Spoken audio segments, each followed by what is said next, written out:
Wat is dit nou? Dis niks aan ek moet... Nee, kom sit net eers. Water, 'n bottel water asseblief. Haal die asem, dit gaan help. Vertel my rustig wat het gebeur. Moet ek vir Naomi en Louis laat kom? Nee, asseblief.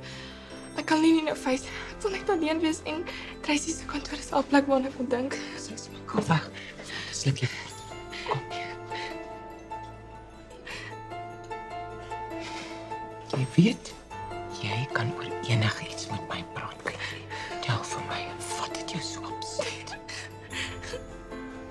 Dankie, promise. Ek sal vir niemand sê nie. Oh, wat is dit? Dis Alja.